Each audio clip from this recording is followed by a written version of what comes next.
tamit ville bu Rufisque kilifa gi am nañ mbégte di ànd ak yow ci 13 minutes de vérité. man tam maa ngi am mbégte ci li ngeen ma invité fii pour waxtaan ak seen téléspectateurs yi di nuyu ñëpp di ziar ñëpp di baalu àq di ñaan yàlla boole ñu baal. amiin wax naa ko léegi actualité ci la ñuy des biñ fi yëkkati coowal 3e mandat ak li ci xew yëpp ba fiñ ci toll da nga jàpp ni ñi ciy wax moo xam ñu fare ci nguur gi ak yenn observateurs yi ba ci professeurs yi ngeen toll wax jee leerul ci ñoom wala ci ñi nga xamante ne seen noppi lay tàbbi ñu déggul ba tax ba léegi mu des fi ñu mu desee nii ci penc bi leerul la noonu.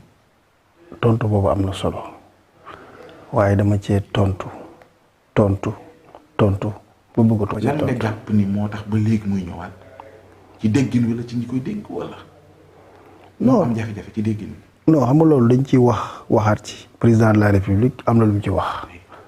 nee na moom le moment venu il va se prononcer. dañ xaar ba boobu rek. waroon nañu yegg foofu maanaam xaar président mu ne le moment venu. waaw parce que xam nga ñaari niveau la.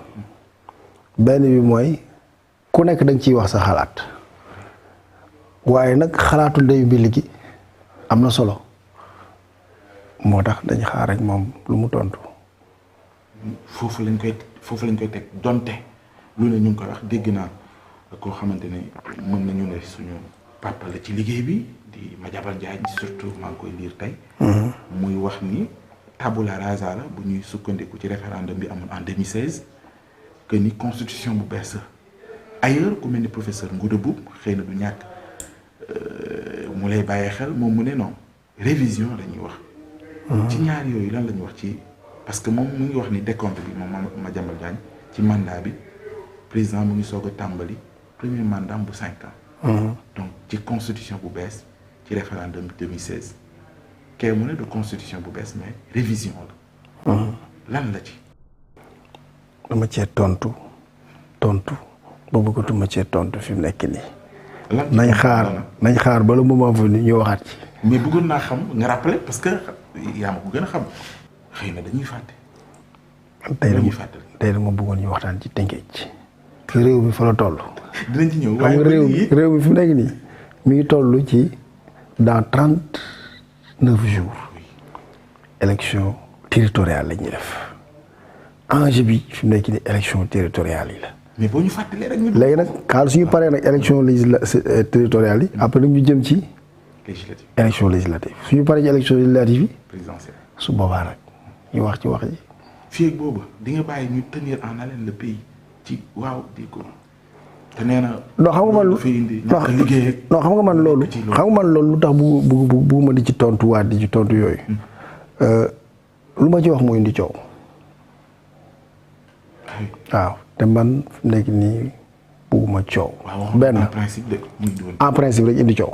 donc bugguma mu indi coow beneen bi mooy dañuy liggéey ak président de la république nekk donc collaborateur am mu ne man su ma sañoon sama collaborateur yooyu duñ ci wax ndaxte dama jàpp ne jotagul bu leen ci wax parce que loo leen wax ñu interpréter ko su fekkee nag yow da nga am loyauté. déggul tam li muy wax xanaa loolu mu ñaan di nga ko may. waaw buñ la ñaanee nag professeur bi ñu soxla parce que sànq c'est pas anodin ma dugal titre boobu. on sait que léegi professeur bi. ci boppam professeur la ba léegi. waaye dafa nekk tamit léegi ministre d'État donc mu am obligation quand même de réserve am obligation de loyauté vis-à-vis du président xam war a xool tamit politiquement wax boo xamante ni dina defar moment bi. wala day yàq. su fekkente ni wax bi moment bi yàq nga jàpp nga ne mun na yàq nga bàyyi ba mu gën a jot ba wax ne wax ma nag. nga wax ko. loolu ngay ñaan te loolu nga bëgg ñu yegg ci. waaw leneen lu ñuy wax poste premier ministre war a ñëwaat laataa ñëwaat bi biñ ko fi jëlee coow li bëri woon na ndax da nga bokk ci ñu jàpp ni jëlee ko fi indiwaat ko fi jëlee biñ ko fi jëlee. dafa bokk ci réforme wala bokk ay révision déconsolidante pour reprendre un peu ces expressions ci benn téere boo bindoon.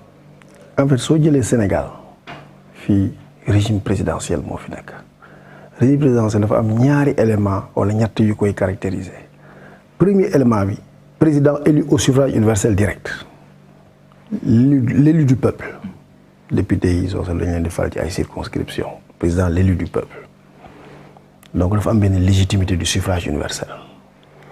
Deuxièmement constitution mooy wax ne comme régime présidentiel c'est le président qui détermine et parfois même conduit la politique de la nation. Wala ñu ne il détermine la politique de la nation, le gouvernement conduit cette politique sous la direction du premier ministre mais président mooy déterminer politique nation bi. ñetteel bi parfois ci régime présidentiel mooy président du mun dissoudre assemblée bi assemblée du mun renverser gouvernement. Régime boobu ñuy woowee présidentiel naam mu am premier ministre naam mu ñàkk premier ministre benn la. lu tax muy benn parce que kan mooy définir politique de la nation ci régime boobu président de la république. kan mooy def sax la coordination de l'action gouvernementale constitution bi day wax le premier ministre assure la coordination de l'action gouvernementale mais du premier ministre président mooy def coordination de l'action gouvernementale ci naka. Comment?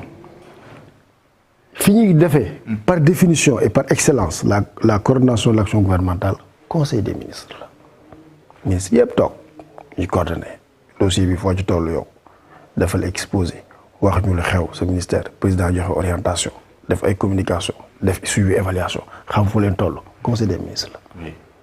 Président moo koy présider du premier ministre. Oui, mais on le sait. Conseil présidentiel. L'action du gouvernement. Oui, même l'action. Non, l'action des ministres. Waaw, l'action du gouvernement. Déroulé bi. Waaw, xam nga l'action du gouvernement c'est au quotidien.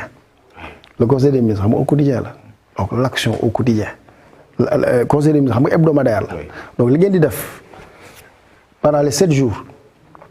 7 jours yi du mercredi au mercredi. Kan moo koy coordonné? Président de la République moo koy coordonné.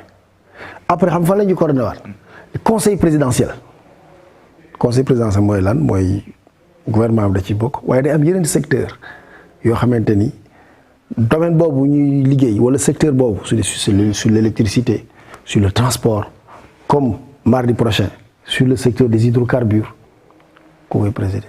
mais xanaa dina jafe nag nga wax. kon ci diggante biñ ko fi jëlee amul benn incidence. non ci fondamentalement changé wul. fondamentalement bu ñu wax consolidante mu ñu wax déconsolidante. très bien pour répondre mënuñu wax consolidant la ku wax consolidant la démagogie la. ah oui waaw ne oui c'est pour consolider la démocratie démagogie la ku wax déconsolidant da ngay bëgg a saboter. ah oui consolider wul déconsolider wul. régime présidentiel la premier niveau bi régime présidentiel la. mu am premier ministre ak mu bañ a am premier ministre benn la preuve de 1963 à 1970 Senghor dafa supprimer poste de premier ministre 7 ans toog bi ci àgg ne waaw léegi dama koy indiwaat 1970 nommé Abdou Diouf bi mu ñëwee 1983 dafa supprimer poste bi toog ba 91 8 ans mu ne waaw dama koy indiwaat léegi nommé Habib Thiam premier ministre. mais ñoom ñëpp biñ koy indi am na ci maanaam ci boo liiree motif yi am na lu ko sabab ñëwaat bi. non xam nga lu ko sababoon par exemple 1970.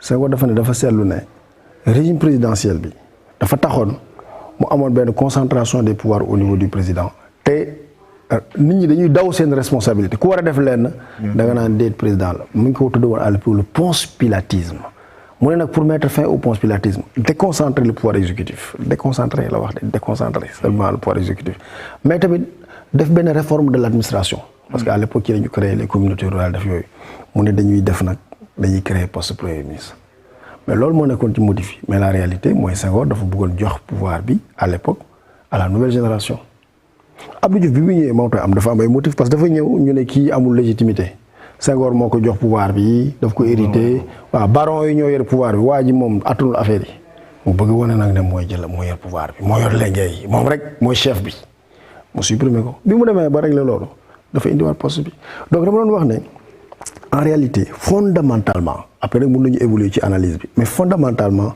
mu am premier ministre ak mu bañ am premier ministre fondamentalement benn la. xamul tax am na solo aussi tamit. xamul tax